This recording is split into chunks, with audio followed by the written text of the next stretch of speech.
You're a man. You are a man. Stand up and be a man. We're going to have wins. We're going to have losses. The difference is, how do you look at it? How do you approach it? How do you deal with it? How do you admit it and see it for what it is? And then what do you do about it? What do you do about it?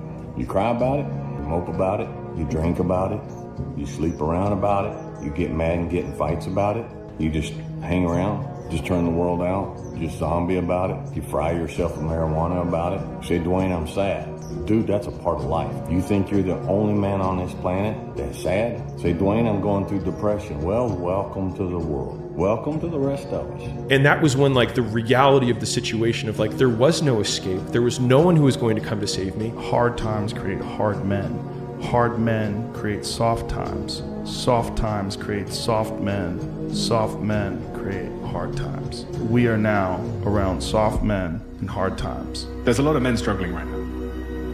There's a lot of men, if you know, I talk about it a lot, that if you look at the stats around suicidality in the UK, the thing that's most likely to kill someone between the age of like 18 and 40 is themselves, for a man. Do we really not know what it is to be a good man? And I would go so far as to say to be a good human being, right? Because take responsibility for what you're doing. Take ownership of your life.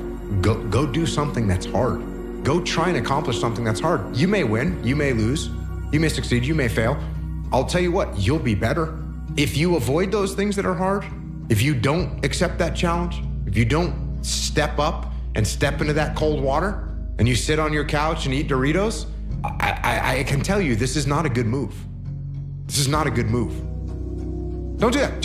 It seems like, especially with confidence, right, or self-esteem, there's a relationship between confidence and competence. Mm-hmm. So what you're looking to do is try and have what you believe that you can do be ahead of what you can do. Right. Now, you're not looking for it to be delusional. You don't want it to be able to believe that you can do something like fly, right? But you need to have a relationship between the two. But what people are asking for is for their confidence to be so far ahead of their competence or without having even been competent at anything in the beginning. And that's just delusion, that's fantasy. The life you want is on the other side of a few hard conversations, and you're living a life you hate because you're too afraid to have them. Add some things to that list of what it takes to be a, maybe not a good man, but at least a happy and fulfilled man. One of the words you used is brotherhood. And I was thinking about all the things you got from your time in the SEALs. And it's almost a bit of like a microcosm of what I think a lot of men are looking for. That sense of purpose, that brotherhood. And they find it these days in like video games and stuff, right? Video games, I've got I cast no judgment on people that play video games. I've played video games my whole life.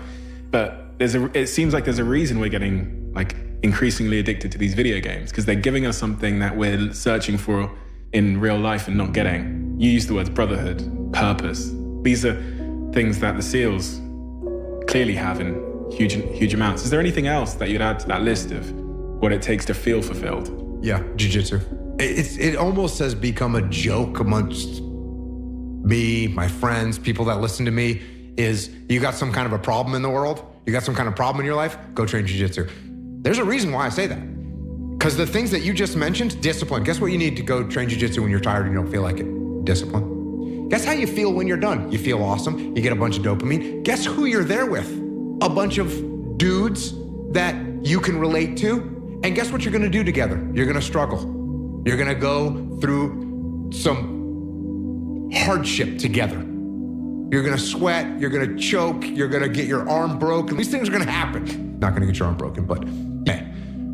But you're gonna be with a little brotherhood. And by the way, women train jiu-jitsu too. My daughters all train jiu-jitsu. It's all good. So yeah, jiu-jitsu is one way. Now look, could you go to the rock climbing gym? Yes, you could. Could you go to the CrossFit gym? Yes, you could. Could you go to the soccer? Yeah, the soccer field, football field, whatever. Yeah, you can do that stuff. So yeah, go do that stuff. That's shared suffering together with a group on a regular basis, whether you want to or not. Those are all little components of being in the military, being in the SEAL teams. That's what it is. That's what you're doing. What does a SEAL platoon do? They train to get ready go to war. How do they do that? They go to the desert, they carry their guns, they run through little choreographed moves, they get hot, they carry weight. It's suffering, it's just shared suffering, and they're working together. And they're learning skills. That's what you're doing in a jiu-jitsu gym. That's what you're doing on the soccer field. So go out and do those things with other human beings, and it's gonna make it's going to make things better for sure. You don't have to feel good about it. You just have to keep going. The feeling will pass, but you will remain. You are greater than your feelings. Going to bed late and waking up early to work for a few days won't kill you. You're not going to burn out. You're doing what it takes. If you're one of those people that push work-life balance, just remember, the people who like working a lot don't care. I've never regretted trying harder at anything ever. Hard times last long, but an epic story feels like a lifetime. You have to build a person that can withstand the pressures of whatever they're going to be dealing with in life. And we don't do that. I'm not trying to send a message of run 200 miles, be the baddest motherfucker in the world, but be tough. You better have a part about you that's tough, a part about you that can break down situations and get better. And break down situations very quickly within some trauma in your life, some devastation in your life, because it's going to come. The devastation, the trauma is going to come, and you can't allow that to become a Jersey barrier. It can't be a Jersey barrier. It has to be something that you can maneuver through very quickly and move forward. That takes a lot of toughness. Get up, move towards that challenge, whatever that challenge is. Move towards that challenge and go attack it. And you may be successful and you may not be successful, but you will be better. At the end of the day, I ask myself one question: can I take one more step? And usually the answer is yes. So if you can answer that question and not take another step, that is real failure. That is real quitting. So a lot of people can take one more step, but they choose not to. I don't know if you can take 2 steps. You got to answer that question after you take the first step. But I can always take one more step. So if I choose not to, that's on me. And I got to live with that. Extreme ownership is this went wrong, this failed, didn't accomplish this, and it's not the fault of my boss, it's not the fault of my girlfriend, it's not the fault of my parents, it's not the fault of the weather, it's my fault. And I'm going to take ownership of it, and I'm going to fix it. That's what extreme ownership is. And this is a very difficult thing to do because it hurts. Because when you look around at your life, and you look around at your job, and your financial situation, and your relationship, and your physical health, and when you look at all those things, and all the problems that you may have with those things, and you say, the reason I have all those problems is because of me, that can hurt. That can sting. And a lot of times our ego rejects that and makes excuses and lies. And then we don't have to change anything. And then nothing changes. Well, I believe that you have to build belief. Belief is like, there's an after school special belief where the mom says, believe in yourself. And that's all great. But there's also a built belief. And the built belief is one where you are constantly, like for me, I came from a bad place. How I build belief is through the daunting tasks I put myself through. So that's proof positive that I can. So it correlates. And that's how this piece of shit kid that I once thought I was built belief by saying, I was in 3 Hell Weeks. I went to Ranger School. I tried out for Delta Selection. Undeniable stack of proof. That is proof, motherfucker. So whenever you think you can't, the confidence comes from the thing that you built. You must build belief. You must build confidence. It can't be like, hey, I'm gonna knock that shit out. You gotta look over here and say, I can knock that shit out. It's belief, and it's built on what you put in to yourself. There's a lot of men, if you know, I talk about it a lot, that if you look at the stats around suicidality in the UK, the thing that's most likely to kill someone between the age of like 18 and 40 is themselves, for a man. You know, so men are clearly struggling in some capacity with purpose or meaning or something. So I almost feel like, you know, a lot of these sort of toxic influences of what a man should be have now emerged to offer answers. But I doubt those toxic influences. And I say there's got to be another role model, another sort of blueprint for what it is to show up as a man.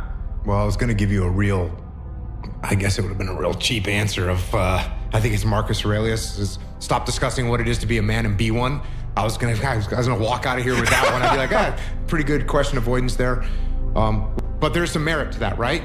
And I was almost thinking like, do we really not know what it is to be a good man. And I would go so far as to say to be a good human being, right? Because when a few years ago, there was these discussions going around about toxic masculinity, right? And you take these traditional masculine traits and people were saying this is toxic masculinity and they're bad. And I wrote a couple articles about it. If you take any trait of a human being and you take it to an extreme, masculine or feminine or otherwise, you take it to an extreme, it's going to be a problem. It doesn't matter what it is. So if you take even a really positive trait like generosity, if you're a super generous person, that's wonderful. Is it possible to be too generous? Well, yes, it is. Now you're getting taken advantage of, and now you end up in an abusive relationship. Like, there's all kinds of problems that can happen. So when we talk about masculine traits and what's a man, well, what are some of the traditional masculine traits? To be competitive. Now, is it bad to be hyper competitive where you screw people over and you hurt your health because you want to win in this particular category? Is that bad? Yes, it is. Does that mean we have people that are not competitive at all and they don't care if they win or lose? No, that's not good either. So that's one trait. What's another good aggression? Aggression is a masculine trait. Is it good if I'm walking into a restaurant pushing the hostess out of my way? Of course, that's terrible. It's terrible. Is it good if you and I are working together and I say, hey, shut up and do what I said? Is that good? No, it's not good. So can you take aggression too far? Yes, you absolutely can. Can you get to a point where you're not even asserting yourself at all and you're getting what? Yes, you can. Is that good? No, that's not good either. So there's a bunch of traits that we could run through that are considered traditional masculine traits. And if you take any of those traits and you take them to an extreme, they're gonna be bad. Stoicism, right? Being stoic, being unemotional. Is it good to have no emotions whatsoever? No, that's called a sociopath, right? Is it good, like I was talking about earlier, to let your emotions run your life and make your decisions based on your emotions? No, that's not good either. What do we want to be as a human, as a man? Want to be balanced. You don't want to be extreme in any direction. Even when you ask me like, oh, Jocko, what are you undisciplined on? I told you chocolate chip cookies. I could have also said, yeah, sometimes I like to eat mint chocolate chip milkshakes. Sometimes I get lazy to work out. And you know what? I freaking warmed up and this sucks and I'm leaving. Sometimes I was gonna write something and now I didn't write anything. I'm supposed to write 1,000 words today, I didn't write any, and guess what? I didn't write any tomorrow. So I'm a slacker. So if I was so disciplined that, my wife was like, hey, let's go out for dinner. I was like, no, I still gotta write my 1,000 words. Is that good? No, it's not good. So any characteristic, if we take it to extreme, it's gonna be a problem. And so we, as people, should be balanced. And I think what we need to be attuned to is it's much easier to be extreme. It's much easier to say, oh, no emotions, cool, and turn them off. That's easier than, or a total emotion mayhem, that's easier. It's harder to find balance. It's harder to find balance in business. It's harder to find balance in life. It's hard to find balance.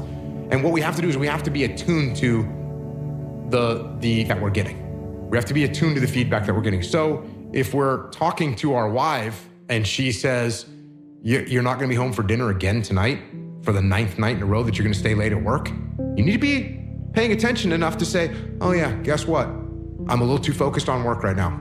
And then the other end of that spectrum is my boss says, hey Jocko, wait, you're leaving early again? Well, it's wrestling season. My daughter's got a wrestling match, so I'm gonna leave. Okay, I need to be attuned enough to say, yeah, if I focus 100% on my job, I'm gonna lose my family. If I focus 100% on my family, I'm gonna lose my job. As humans are supposed to be balanced. I know of no better life purpose than to perish in attempting the great and impossible. The fact that something seems impossible shouldn't be a reason to not pursue it. That's exactly what makes it worth pursuing. Where would the courage and greatness be if success was certain and there was no risk? The only true failure is shrinking away from life's challenges. And you're gonna fail, and you're gonna fail, and you're gonna fail, and you're gonna fail, and then you're gonna win. And that's life. Life without those challenges, it's just existence. Don't just exist. Go live.